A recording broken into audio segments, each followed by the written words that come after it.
السلام علیکم ورحمۃ اللہ وبرکاتہ۔ قسط نمبر 7 میں آپ کو خوش آمدید کہتا ہوں۔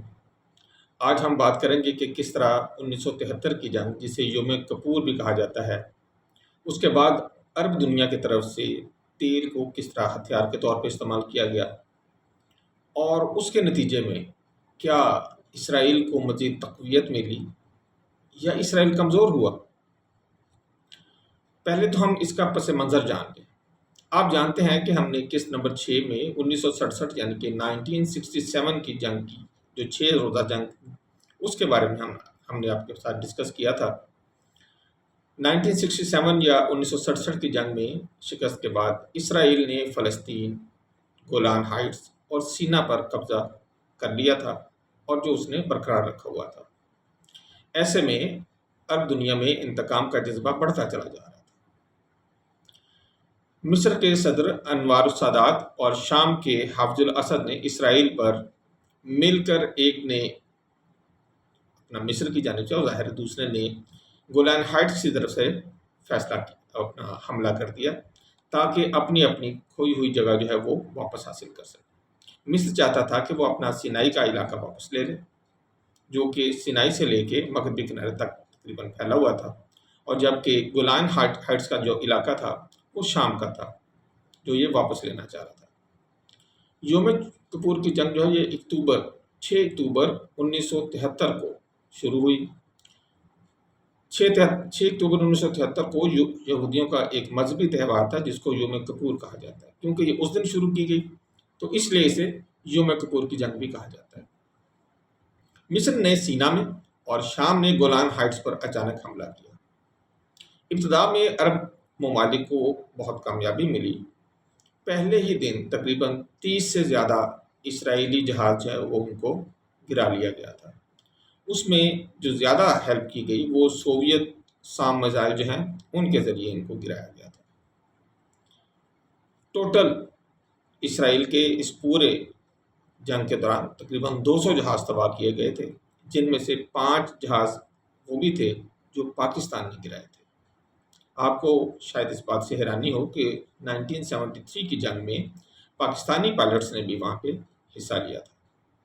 پاکستانی پائلٹس اردن اور عراق، ان دونوں کی جانب سے حصہ لیتے رہے۔ اس دوران 15 سے 16 پاکستانی پائلٹس نے رضاکارانہ طور پر اپنی خدمات انجام دی۔ مصری افواج نے نہر سوئز کو عبور کرنے میں کامیابی حاصل کی اور آگے بڑھنا شروع کیا، لیکن پرابلم کہاں ہوئی؟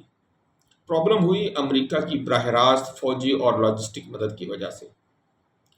امریکہ نے 22,000 ٹن ہتھیار جو ہیں وہ فوری طور پر اسرائیل کو پہنچائے، اور یہ جس مشن کے تحت انہوں نے پہنچائے اس کا نام انہوں نے رکھا آپریشن نکل گراس۔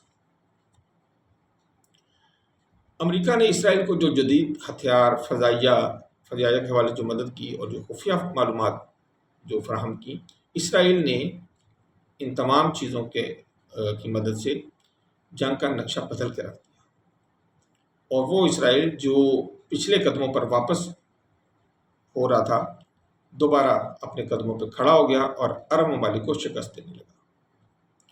اس جنگ کے بعد امریکہ اور اسرائیل کا رشتہ بالکل ہی بدل گیا۔ پہلے تو یہ اتحادی کے حوالے تک ہی ایک تعلق بنا ہوا تھا، لیکن اس کے بعد یہ اسٹریٹجک پارٹنرشپ کے اندر چینج ہو گیا۔ عربوں کو شکست کے بعد جو دوسرا انہوں نے کام کیا، پہلے تو انہوں نے حملہ کیا تھا، لیکن جو دوسرا انہوں نے کام کیا شکست کھانے کے بعد، انہوں نے تیل کو بطور ہتھیار استعمال کرنا چاہا۔ جنگ کے دوران اور بعد میں عرب ممالک نے ایک بڑی حکمت عملی جو اپنائی، انہوں نے تیل مغربی ممالک کو اور امریکہ کو دینا روک دیا۔ اوپیک خصوصاً سعودی عرب نے امریکہ اور یورپ کو تیل کی فراہمی بہت ہی محدود کر دی تھی۔ اس فیصلے سے مغربی دنیا میں معاشی بحران پیدا ہو گیا۔ اس معاشی بحران کی وجہ سے دنیا میں ظاہر قیمتیں آسمان کو چھونے لگیں، بہت زیادہ بڑھ گئیں، مہنگائی بڑھی اور بے روزگاری میں ڈھیر اضافہ ہو گیا۔ بظاہر اس تمام سینیریو میں یہ لگ رہا تھا کہ عرب نے مغرب کی دنیا کو ہلا کے رکھ دیا ہے، لیکن حقیقت ایسی نہیں تھی۔ حقیقت یہ تھی کہ مغرب نے اس بحران سے سبق سیکھا اور اپنی معیشت و توانائی کی پالیسیوں کو بہتر کیا۔ اسرائیل کو نقصان کے بجائے فائدہ یہ ہوا کہ مغرب نے یہ طے کر لیا کہ خطے میں اسرائیل اب ان کے مفادات کی جنگ لڑے گا، اور یہ ان کے مفادات کا یہاں پہ ضامن ہے۔ اس عربوں سے جو سب سے بڑی غلطی ہوئی، پہلے بھی 1948 کی جنگ میں بھی ہم دیکھتے ہیں کہ کسی قانون، قاعدے اور طریقے اور ڈسپلن کے ساتھ انہوں نے جنگ نہیں لڑی، نہ ہی ان کی کوئی تیاری تھی۔ 1967 یعنی کہ 1967 کی جنگ کا بھی جب ہم احوال سارا چیک کرتے ہیں تو اس میں بھی ان کی آپس کی لڑائیاں، آپس کے جھگڑے اور ایک دوسرے کے ساتھ جو ناچاکیاں جو ہیں وہ ان کے آڑے آئیں، اور یہاں بھی انہوں نے طریقے کے ساتھ ایک دوسرے کے ساتھ مل کے کچھ سنرجی کے ساتھ کوئی جنگ نہیں لڑی اور نقصان اٹھایا۔ 1973 کی جنگ میں بھی ان کے ساتھ یہی ہوا۔ عرب دنیا سیاسی طور پر شروع سے ہی کمزور رہی، اور اب تو یہ آپ کے سامنے ہے کہ عسکری طور پر بھی بہت زیادہ کمزور ہے۔ عرب ممالک کے درمیان جو اتحاد تھوڑی دیر کے لیے قائم ہوتا ہے، یہ زیادہ دیر برقرار نہیں رہتا۔ مصر کے انوار السادات نے جلد ہی اسرائیل کے ساتھ ہی معاہدہ کر لیا، جو بعد میں 1979 میں کیمپ ڈیوڈ معاہدے کی شکل میں سامنے آیا۔ کیمپ ڈیوڈ معاہدے کے حوالے سے نہ صرف یہ کہ مصر نے اسرائیل کو قبول کر لیا، تسلیم کر لیا، اسرائیل نے جو زمینیں مصر کی قبضے میں کی تھی وہ اس کو واپس کر دی۔ شام اور دیگر جو ممالک ہیں اس حوالے سے وہ تو پیچھے رہ گئے، اور فلسطینی کاز ایک دفعہ پھر بیک ڈور میں چلے گئی اور بہت زیادہ کمزور ہو گئی۔ اسرائیل کو مزید تقویت ملی۔ 1973 کے بعد اسرائیل کو مغرب سے بڑے پیمانے پر اب اسلحہ ملنے لگا، امداد ملنے لگی، اور اس میں سب سے بڑی بات یہ تھی کہ ٹیکنالوجی جو دنیا میں بہت آگے جا رہی تھی اس تک اسرائیل کی دسترس بہت زیادہ بہتر ہو گئی، اور سب سے بڑھ کے یہ کہ اب سیاسی حمایت پہلے سے بہتر ہو گئی۔ اسرائیل نے اپنی معیشت کو بہت بہتر کیا اور فوجی برتری کو بھی برقرار رکھا۔ اب ہوا یہ کہ پہلے جو امداد ملتی تھی امریکہ سے، اب وہ ایک مستقل پالیسی کی حیثیت اختیار کر گئی، اور اب جو امریکہ سے امداد تھی وہ اربوں ڈالر میں چلی گئی۔ عالمی مالیاتی نظام کے حوالے سے اگر ہم دیکھیں اور اسرائیل کو اس حوالے سے 1973 کے حوالے سے، تو 1973 کے تیل بحران کے بعد دنیا کے مالیاتی اداروں نے ڈالر کو مزید مضبوط کرنا شروع کیا۔ میری پچھلی قسطوں میں آپ نے اس بات کو واضح طور پر محسوس کیا ہوگا کہ جتنے بھی امریکی بینک تھے، جیسے فیڈرل ریزرو بینک ہے ان کا، جیسے انگلینڈ کا بینک ہے، تو ان تمام بینکوں پر جو اصل اثر و رسوخ تھا وہ یہودی بینکاروں کا ہی تھا۔ تو 1973 کے جو تیل کا جو بحران آیا، اس کے بعد جب ان تمام اداروں نے مل کر ڈالر کو مضبوط کیا تو عالمی معیشت ایک بار پھر امریکی اداروں اور ڈالر کے رحم و کرم پر آ گئی۔ چونکہ امریکی مالیاتی اداروں میں یہودی سرمایہ کاروں کا غلبہ بہت زیادہ تھا، اس لیے اسرائیل کو اس چیز کا بالواسطہ اور براہ راست دونوں طریقوں سے بہت بینیفٹ ہوا۔ نتیجہ کیا نکلتا ہے؟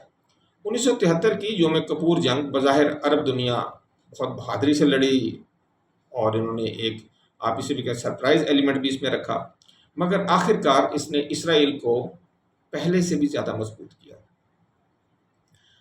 مسئلہ وہی ہے، عرب اتحاد جو ہے وہ زیادہ دیر قائم نہیں رہتا۔ یہاں بھی عرب اتحاد زیادہ دیر قائم نہیں رہا، فلسطین کا مسئلہ بھی پیچھے چلا گیا۔ مصر نے باقی ممالک کو چھوڑ کر خود اکیلے ہی کیمپ ڈیوڈ معاہدہ کر لیا اسرائیل کے ساتھ، اور اس کا ایک نتیجہ یہ بھی نکلا کہ انوار السادات کو اسی کے لوگوں نے بھرے مجمع میں ایک پریڈ کے دوران قتل کر دیا۔ تیل کا ہتھیار وقتی تو تھا، شروع میں بہت اس کا فائدہ بھی محسوس ہوا، مگر حقیقت میں اگر آپ دیکھیں تو اسرائیل کی فوجی طاقت اور مغربی حمایت مستقل حقیقت بن گئی، اور اسرائیل مغرب اور امریکہ کی چھتری کے نیچے آ گیا۔ آگے ہم جو 8ویں قسط میں ہم دیکھیں گے اس میں ہم اس چیز کا جائزہ لیں گے کہ 1979 میں 1979 میں جو کیمپ ڈیوڈ معاہدہ ہوا اور جو ایران میں انقلاب آیا اس کے تناظر میں اور سر جنگ کے تناظر میں اسرائیل کس طرح خطے کا بہت مضبوط ایک ستون بن کر سامنے آیا۔ یہ قسط بہت ضروری ہوگی اور بڑی اہم ہوگی۔ ہمارے ساتھ رہیے گا، تب تک کے لیے اجازت، اللہ حافظ، السلام علیکم ورحمۃ اللہ وبرکاتہ۔